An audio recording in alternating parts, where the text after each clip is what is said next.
Lord have mercy. And we're live. How y'all doing? Welcome to another episode of Run and Gun Podcast. I'm Jay Peeps.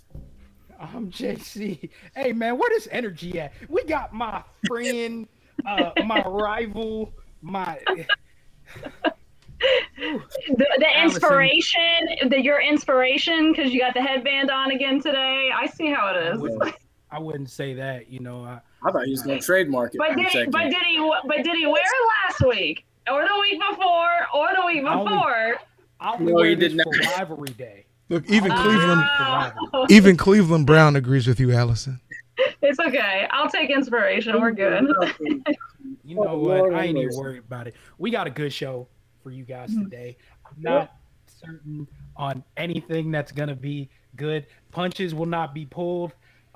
This one has fries going on in the background. There's a whole bunch of stuff going on here, guys. Yes, there is. There's home. Bear with us. Please stay and don't forget to like, share, follow.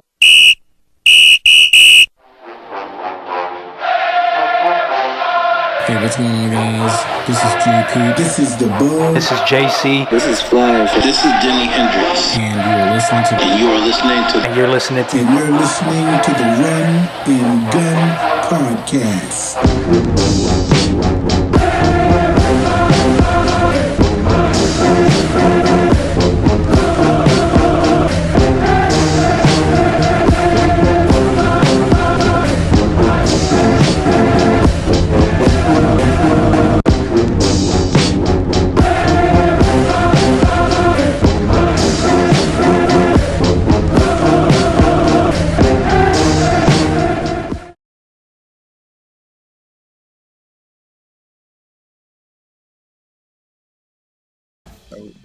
I'll just messing with you. Now, ladies and gentlemen, from the Penalty Talk Studios, we bring to you the Run and Gun Podcast with your host, JC and J Peeps. And fortunately, they have the Queen of Excellence on the scene this week, Miss Alison Posey.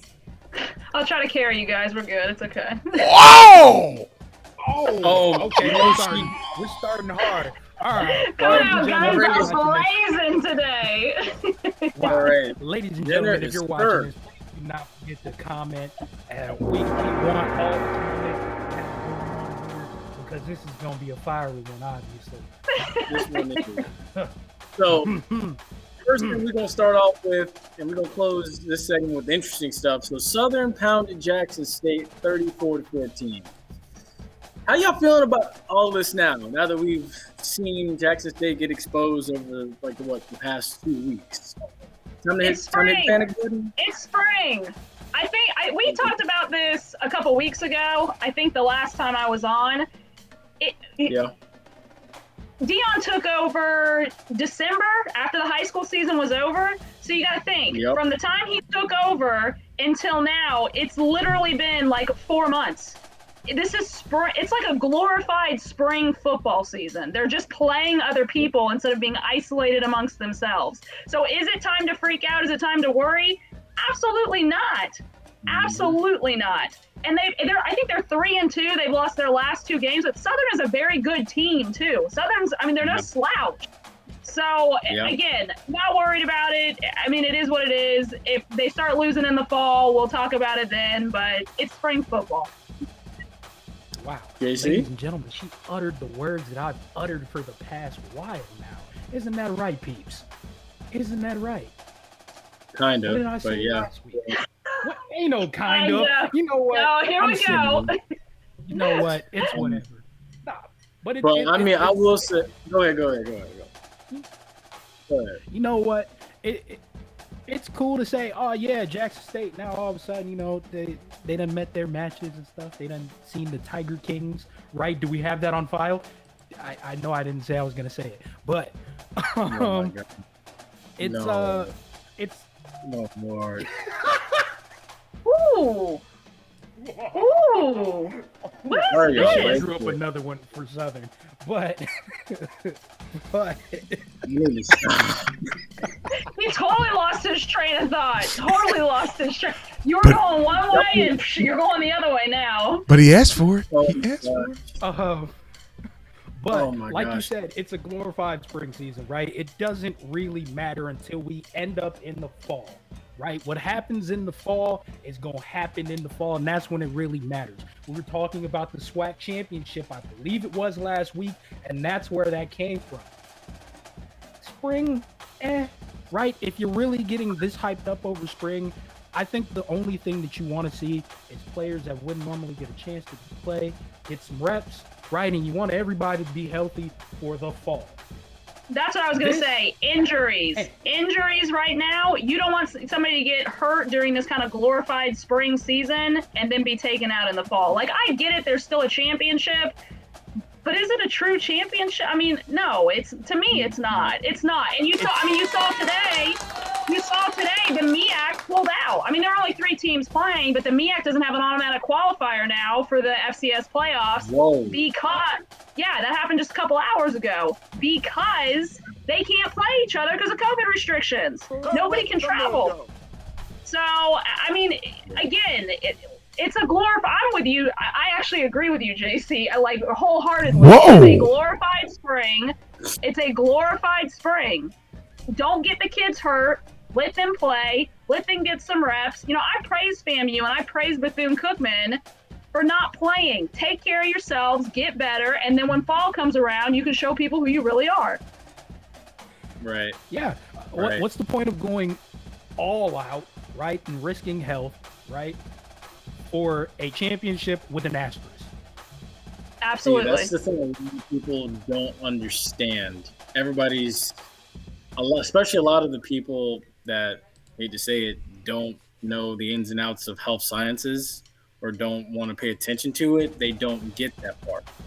So I'm like, the body, you create stress when you overwork yourself.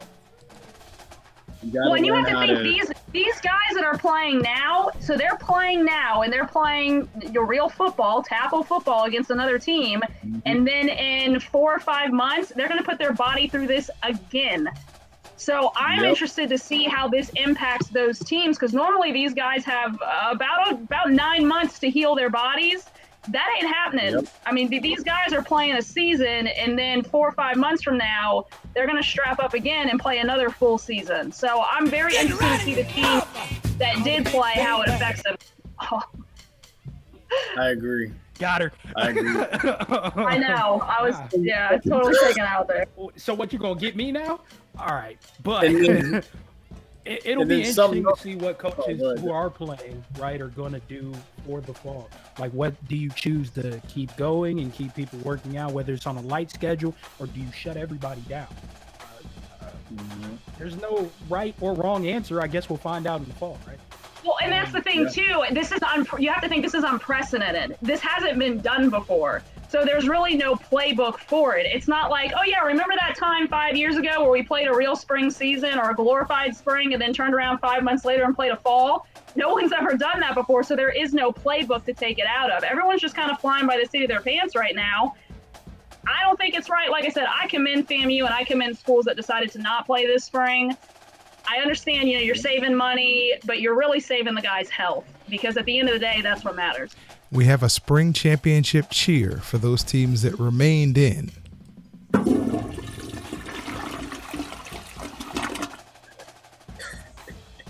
I mean, sometimes the truth hurts. It is what it is. It is. It is what it is. Shout out to all the SWAC fans who talked hate to us for saying that the spring season was stupid way back. Amen. Amen. Don't get me started. But also, we had another spring game take place. This one was by the people that were smart in Tallahassee, Florida. FAMU had their spring game this past weekend. Alice, I was expecting to hear from you for that, but I know you were in Indianapolis. So, I mean, if you saw me, I did not go to the spring game. I was actually at a wedding on Saturday. So my apologies. I don't have the insider information from the spring game. However, I had gone to several spring practices leading up to this, and they're calling it an open practice. Don't call it a spring game. They're calling it an open practice. There's some NCAA legality stuff. You're technically not supposed to call it a spring game. It's because they're in season right now, so you can't call it a spring game. It's an open practice, which is what it was. But leading up to it, I mean, the competition is there. You have to think it's almost the exact same team as it was when this team played their last game back in November of 2019. I mean, these guys, they're juiced. They're ready to go. I'm excited to see how this quarterback battle continues. Coach Simmons talked about that after the game on Saturday, or after the open practice on Saturday. You have 4 guys that are contending for that spot, and each of them brings kind of a different element to this team. He wants it to go into the summer, and I'm excited to see how it all plays out. I will say one thing. Go ahead. Who is it? Congratulations on your nuptials, Alice. Oh, I didn't get married. I went to a wedding. Yeah, no, she said she went to one. I went to a wedding. I did not get married. No ring, no wedding ring yet. But yes. I will say I agree. That's what I came away from it with, even though I didn't get to go or even like see it. And that's Rattler Booster's fault. But I will say that I noticed one thing. I was like, hold up. A lot of these quarterbacks, like last time I saw them play a game or even on the sideline, they looked pretty skinny. But now I see them now in these highlights I'm watching. Like, these guys got big. In a year and a half? They do have it. They have a new strength and conditioning coach. The former strength and conditioning coach that was there, he left earlier this spring. But Parker, who was there that left, I mean, he's been working with these guys for a while to get them healthy, to get them healthier, to put on weight. And then the new strength guy that's in now, he's just continuing what Parker started. So yeah, a lot of these guys, and that's all they've been doing. You have to think that's all they've been allowed to do is work out. So of course they're going to be bigger, which again, I'm excited to see how that translates to the fall. You know how it goes. You turn the dogs loose. Perfect timing on quarter one. Look at that. Look at us. I know, right? When you turn the dogs loose after they ain't been hunting for a while, you know they go hungry. What? Yeah. Dangerous thing. They haven't played. That's what I got it. And I've said that from the beginning. They haven't played since I think it's November. I looked it up. I think it's November 16th of 2019. This team has not played a game. And as FAMU fans know, that game didn't go the way they wanted it to go. So not only have they not played in that long, they're moving to the SWAC. They got something to prove, and they open up with Jackson State. So yeah, this team is hungry. There you go. The dogs are loose. A pissed off bunch of dogs ready to take names. Not that noise, no. Yeah, not that dog. That's what you may be able to say that's their opponents. You could say that. Yeah. There you go. I agree. Wow. But now we're on to the NFL, and as we said on Monday night in our private meeting, Teddy Bridgewater can't catch a break. So Sam Darnold has been traded to the Carolina Panthers. I'm sorry. And the Jets receive a 2021 6th-round pick and a 2022 second and 4th-round pick. So I have to ask y'all, is there going to be a QB competition? Because some people say there's not. Some people say there is. Oh God. JC's holding it in. Oh God. I want to know, is Sam Darnold against Teddy Bridgewater? Is it a QB battle or is it just not? drop that? Can I? Here's the thing: is Teddy Bridgewater going to be healthy, or is he going to be hurt? Because he's perennially hurt. It doesn't matter. It's not going to matter. I'd have a limping Teddy Bridgewater, one arm over Sam the Jets Darnold. And hell, if you want to go even further back, Sam USC Darnold. He was dogs are loose. What'd you say? What was that? I said the dogs are loose. No, Peeps. What'd you say to me? Oh no, I said he won that Rose Bowl. He won himself the New Year's Six bowl at USC. But did you have to bring that up? You mean his? Did you have to bring year? that up? You had to bring that up, didn't you? You had to bring that up. Not his junior year, in which he got blown out and exposed and decided, hey, I'm gonna go to the NFL regardless. Yeah, but the thing is too, are you still gonna ride the laurels of his college career? Questionable if it's even good or not. Or are you gonna go on what he's done in the NFL? You can't continue to ride the college coattails. It's the same thing. It doesn't He matter. mentioned his college career, so I had to mention that Rose Bowl. But I will say he hasn't been the best in the NFL. So I mean, I'm like, understandable. Yeah. I'm like, look, it's a You think? Now let's be fair. I'm sorry to butt in. Let's be fair. I'll be fair. I'll be devil's advocate here. He's been playing for the Jets. It's an upgrade on the offensive line, and it's an upgrade for targets that he's throwing to. So he does have that going for him, going from the Jets to the Panthers. Now, he has to capitalize on that. Playing devil's advocate, again, I think this is Teddy Bridgewater 100% all the way. Been a fan of Teddy when he was with the Saints. So I'm a Teddy fan. Can he capitalize on that upgrade? That's the question. And I don't think he can. Who was the first team Teddy played for in the NFL? Say, just the Saints? The Vikings. Because he was winning in Minnesota till he got hurt. Oh, that's right. That's right. Yeah. But he was out for a little while. Like, he lost his starting position when he was hurt.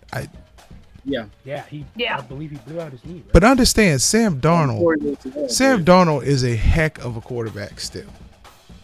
He's just been like Archie Manning was with the Saints. There's nobody to block for him. There was nobody around. That's what I'm saying. Right. Playing devil's advocate, he has that upgrade going to the Panthers. He's got an offensive line. Mm-hmm. He's got guys to throw to now. So now you just have now is going to be the test for him. Was it the Jets or was it him? And we'll find out soon enough. We sure will. I would say it was more so Adam Gase. Because remember, Ryan Tannehill didn't play great under Adam Gase either. Nobody played great under Adam Gase. And the Jets have had a load of issues for a very long time. So this isn't a new thing with the Jets. I mean, the Jets, they've struggled for quite a while now. There's a lot of things going on with the Jets. It hasn't been that long. I mean, since Broadway Joe left, it's, Decent amount of time. Part of me wanted to say some Curtis Martin days, but that's accurate. Since Joe Namath, that's accurate. Curtis Martin. Yeah. I mean, the Jets made out like a bandit, though. I mean, they're getting, 3 picks out of it? I mean, you lose a guy who wasn't really doing much for you anyways. You get 3 picks.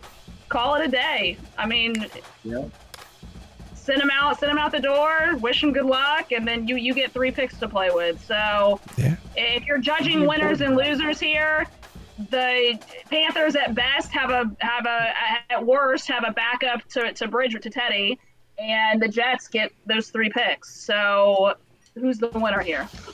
But the important part is you have to be able to capitalize on those picks that you have. Yeah, and that's the thing. And the Jets, again, don't jet it up. Yeah. Ooh, I feel sorry for. Oh my gosh, I feel so sorry. It's either gonna be Justin Fields or Zach Wilson. Oh. Yeah. Lord help.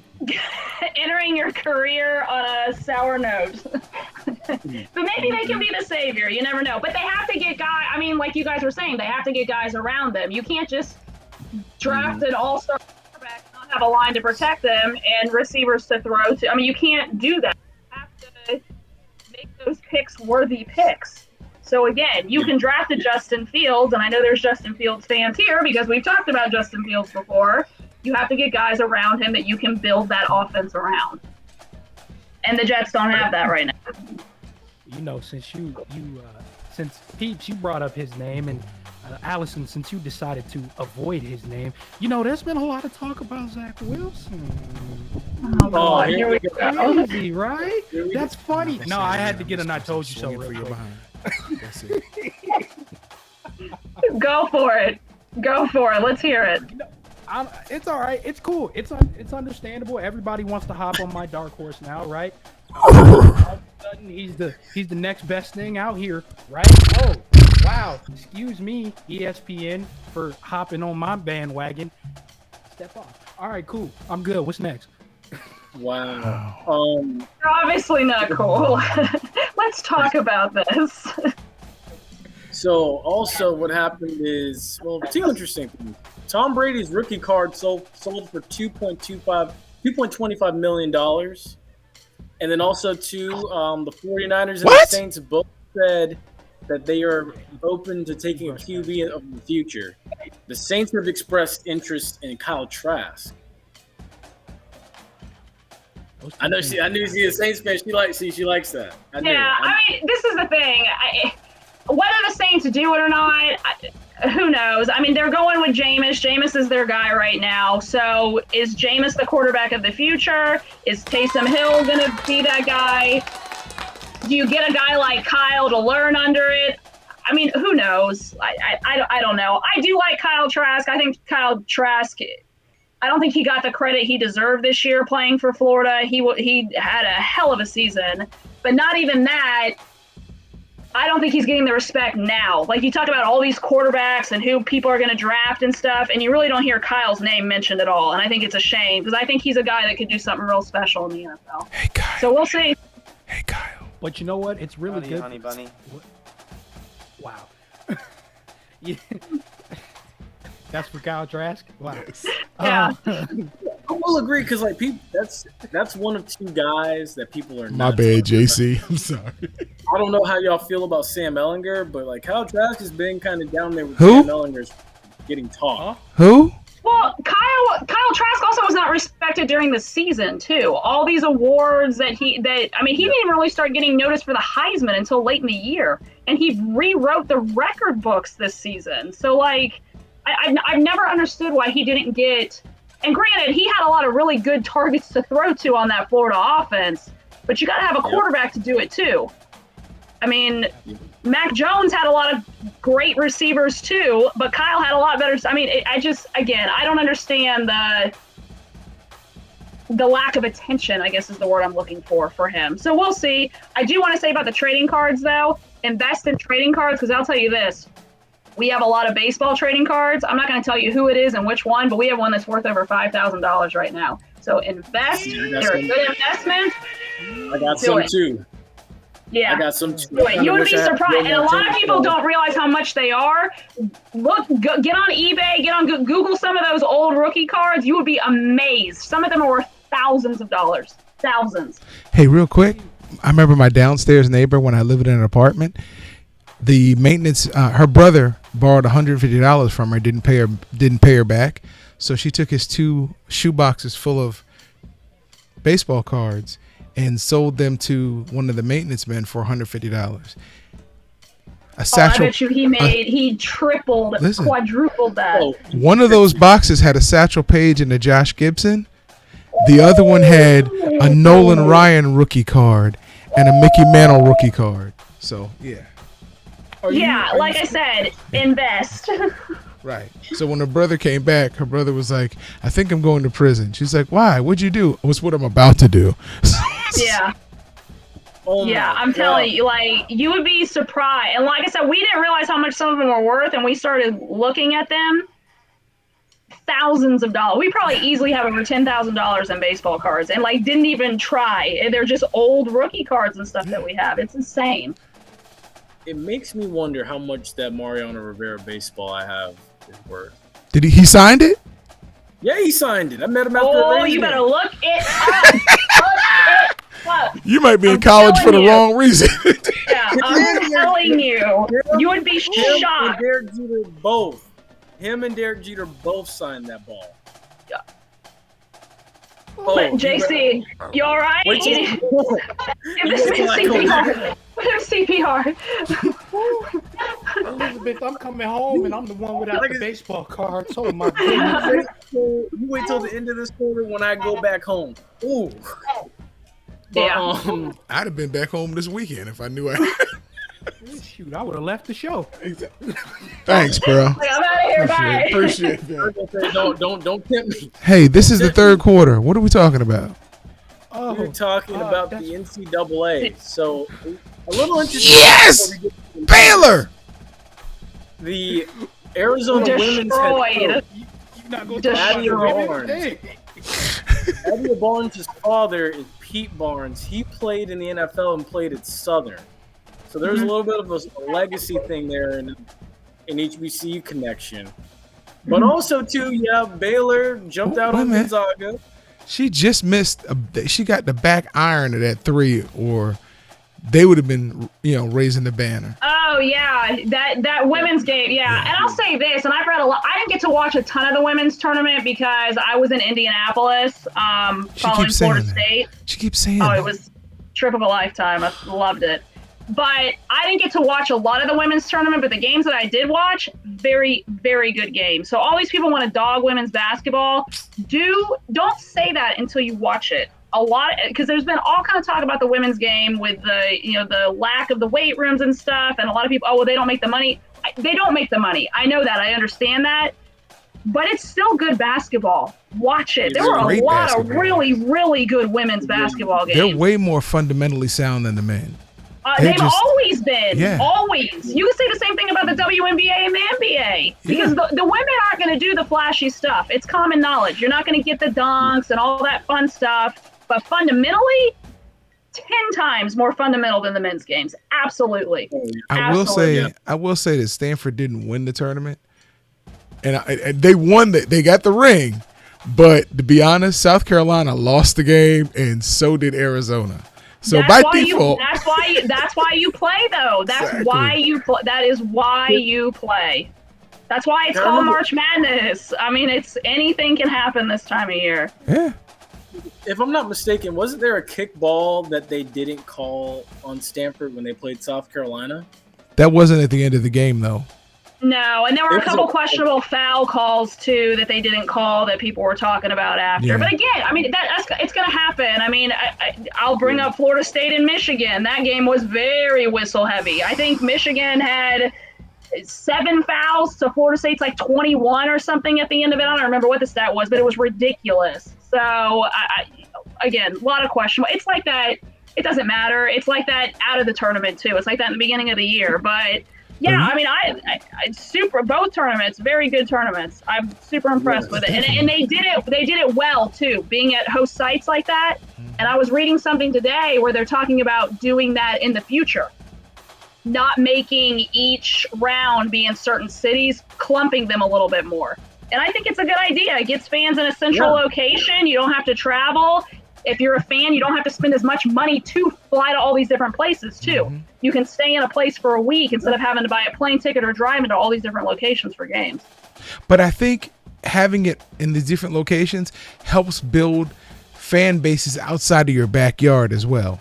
Because I think it can. Yeah, I agree with you. I do agree with that. But I will say, being in Indianapolis, and granted, I was only there for the Sweet 16, and then I left because Florida State lost. I left before that Tuesday game, so I was there 5 days. But just seeing the amount of fans and the different number of fans, and there weren't a lot because, again, the restrictions and stuff, only 3,500 fans were allowed in Bankers Life. I mean, some of the smaller arenas, it was like 500 people. Mm-hmm. But seeing everybody there and seeing kind of the life that it brought to the city, I mean, the entire city was decked out. There were banners everywhere and it was really, really cool to see kind of that atmosphere. And if it's in one place long enough, you can build up that atmosphere. Like, think of it in a non-COVID year. You could have all kind of stuff going on, kind of like how Omaha does with baseball or Oklahoma City does with softball. You can have concerts, all kind of stuff to kind of rally around if it's there in one location for a week or longer. JC, what's wrong? She makes points. She does. Wow. Which this whole rivalry week is dead because you've given in. For me, man. We're talking about. I want energy, man. And you got a headband on, looking like Rafael Nadal. Come on. Listen, he wears the headband to try to rival me, and you're disappointed. If you're gonna wear the headband, you gotta represent the headband. We talked about this. You gotta represent. I think I got something that's gonna trigger him. Hold on. The way too early college football polls have Texas A&M at number 1, Iowa State at 6, and Indiana at 10. I knew that was going to get him. What? Okay. Yes. Now, first of all, y'all done lost y'all goddamn mind if you think that Texas A&M should be number 1. Okay? Jimbo, don't get me wrong. Jimbo has done some good things, right? But to be number 1... You want the rest of these 2.5 minutes? Go off. 2.5 minutes. Here we go. I'm going to sit back. Here we go. And you know what? I don't need this stuff from you, Allison. But But I will say, what has Alabama done and shown us over the years not to be respected in such a fashion? I mean, goodness gracious, it seems like every year with Alabama, huh? Don't you think we should respect them and give them the number one instead of Texas A&M behind? Listen, if Alabama was number one, I hate too early polls. They did it with basketball the other day too, and I don't like anybody can get hurt. Yeah, people can get hurt. I've never understood. I don't like preseason. I don't like preseason. I don't like way too early. Let the people play. Let them play a couple weeks, and then we'll talk about rankings. This 6 months in advance stuff it's stupid. It doesn't make any sense. Baylor won. Yeah, Baylor did when they won convincingly. I'm not gonna lie, Baylor outgunned them, out-physicaled them, out-hustled them. Baylor did everything that they were supposed to do. They dominated. That defense was stifling. Absolutely. Everybody was talking about how they had the biggest mismatch with Timmy in the middle, right? But those centers at Baylor, they came out swinging. They were physical. They did not. They came out physical. They did not allow Timmy to get the looks that he was getting all throughout the tournament. The thing with Gonzaga too, I was really wondering how they would do coming off of their win in the Final Four. They were either going to build off of that or crash because it was such like an emotional win, I guess is the word I'm looking for. And they didn't come out energized. I don't know if it was a mix of that mixed with the way Baylor came out, but it was a complete mismatch from tip. I mean, Baylor came out with a statement. I mean, they were like, we're winning this national title. Don't get in our way. And I mean, it wasn't even fair. It was not even close. Not even close. They shot the lights out of the building. I think at one point they were 6 of 6 at 3. It's insane. Early in the first. I mean, it's it was. Well, and to maintain that too, like it's one thing to shoot like that in like the beginning of the tournament, but in the national title game when you've been grinding for something, and you got to think too, these guys, the way the tournament was set up, they hadn't been home in like a month. They spent a month on the road. So just the grind of that, being in a hotel bubble for literally 4 weeks time. I mean, it's amazing how they played that championship game. It's very interesting. We had our meeting before the game, and we were talking about Gonzaga, right? Raving about Gonzaga, and then we started thinking about it. We ain't heard nothing about Baylor. That whole section of the tournament had been real quiet. I had an uneasy feeling, and I kept saying it. I got an uneasy feeling about this. Other than the Oral Roberts thing, you didn't hear anything about Baylor. You didn't hear anything going on. You heard about the other side, but you ain't know what was going on. So it was very interesting to be able to see Baylor come out of like the woodwork, the shadows, whatever you want to call it, and just knock everybody's bully down. It was like Mike Krzyzewski's summer camp went to Rucker Park. Aww. That's really what it looked like. I'm sorry. It was that. I mean, it was a total mismatch. I do agree with you. It was like, this is the title game? Like, these two teams are the best teams left? UCLA had to be shaking their head going, really? We lost to this team. Yeah. I will say that, like what you just said, that was like the nice version of what someone on Twitter said about that whole championship game. But we are now in the fourth quarter. Hot topics! So the interesting thing that happened is the 2021 All-Star Game got moved out of Atlanta after the latest developments of Georgia voting laws. So I was kind of curious why, because I read about why, and I was like, whoa, okay. But I mean, that makes sense. And they're saying, like, are some things going to follow that? So I was like, We're getting political. Yeah. Mm-hmm. I hate to get political, but I mean, no, that's okay. Put on your Ron DeSantis headband, Josh. I'm getting a degree for this. Hold on. His Ron DeSantis. Put on your Ron DeSantis headband, JC. Oh yeah, hold on. Shout out to Bobby Bowden for getting his award, by the way. For what? Yeah, that was cool. That was cool today. What happened? Cool. He got the Florida Congressional Medal of Honor. It's the inaugural one, and he got it today, which was really cool. He got up and spoke. 92 years old, man. Kicking butt, taking names. I love it. The Literally. GOAT. The GOAT. Literally. But JC, you had something? Hold on. Oh, my bad. We gotta have something for didn't- Bobby Bowden. That was awesome. That was awesome. Yeah. Go That was ahead, good Governor. stuff today. Governor, go ahead. I couldn't find my tinfoil hat in time. Okay. But you know, I like to think that we're all making great moves as America, right? You know, we're doing a whole bunch of great things going on here.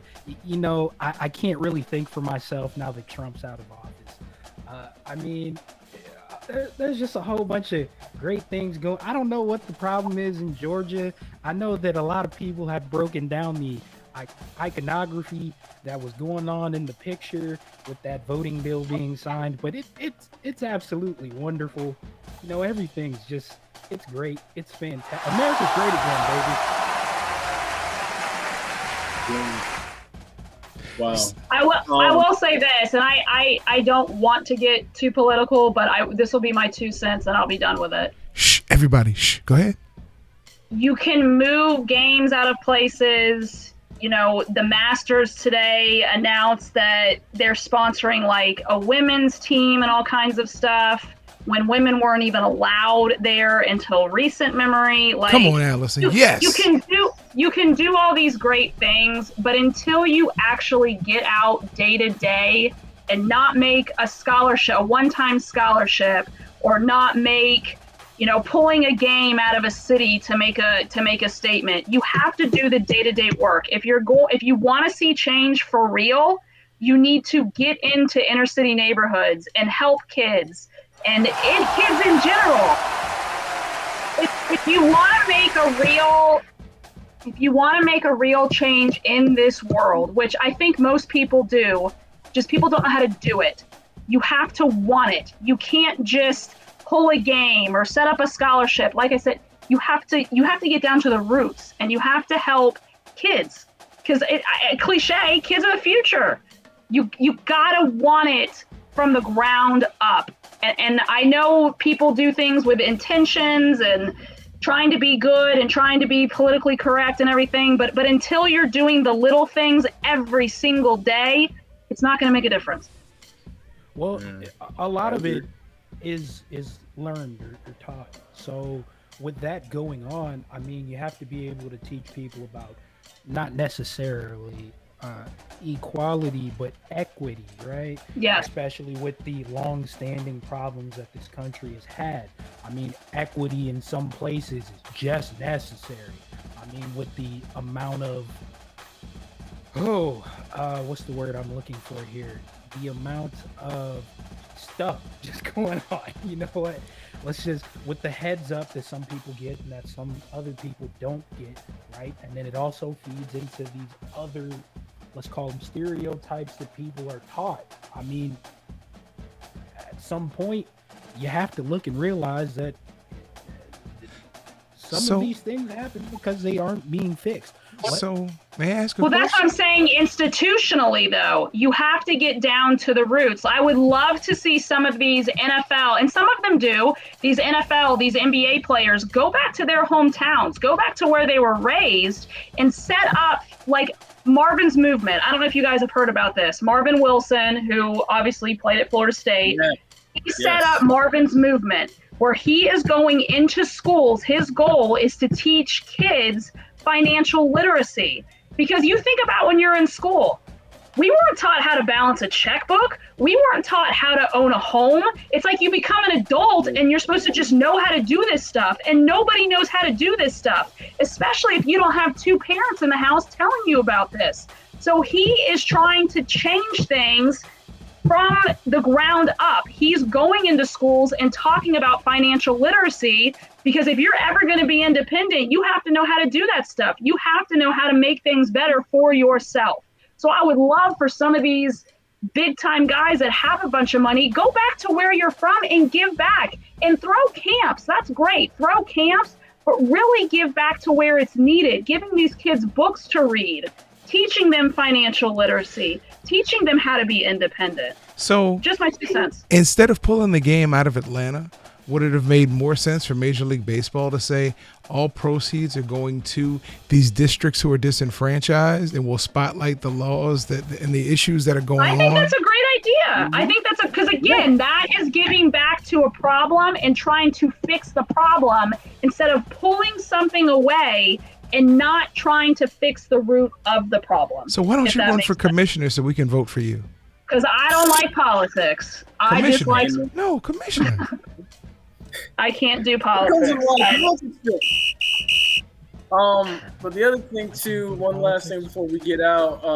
Well, two things: the 76ers and the Nets, they sit on top of the East. The Jazz, the Suns, and the Clippers, they sit on top of the West. They're missing LeBron in LA, and they're missing Anthony Davis. Big time. Obviously. I know JC want to say something. Say it. You got a minute 35. Go ahead and say it. The 76ers have made me eat my words. I won't lie, because it wasn't very long. Well, it kind of was long ago, but it wasn't very long ago in which I was saying that it's all going to fall apart and the wheels are looking crazy, and everybody, they always do this every year. So I will say, good job, 76ers. Don't blow it. Yeah, no, likely it'll be them and the Nets in the Eastern Conference Finals. And he takes a sip of water after too. Just that touche. I had to wash my mouth out. Can I tell a quick story?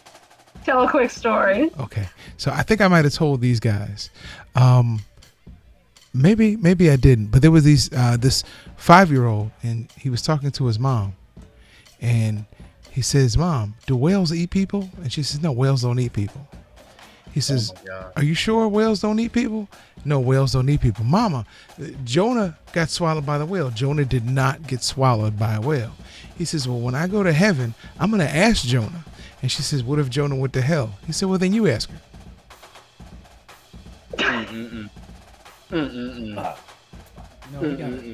No. Lord have mercy. It's not. No. Sorry. I'm just going to show you. Oh! She left.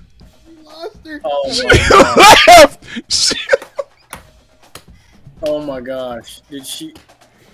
You made her. Oh my gosh. Did that just happen? We've never had someone do that before. No. Oh my gosh.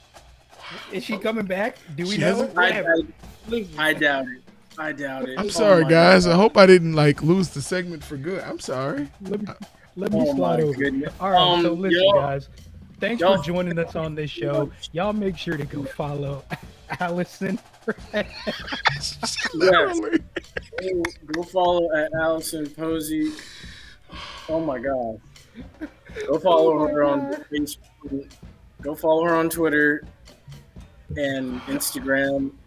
And if you have not already, make sure you go follow us on Facebook at Penalty Talk, Twitter at Penalty Talk, Instagram at Throw Flags. Like and subscribe to the YouTube channel. Also share on our YouTube channel. I can't believe that just happened. Oh my God. Allison, if you're watching this, come back. I'm back.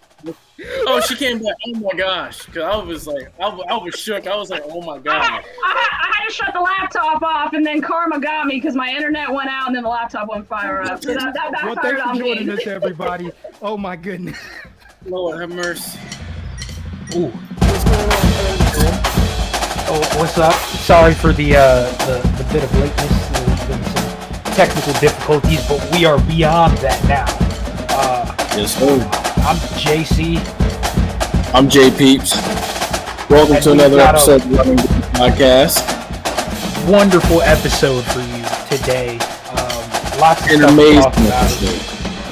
An amazing episode. Lots of stuff to talk about in the NFL.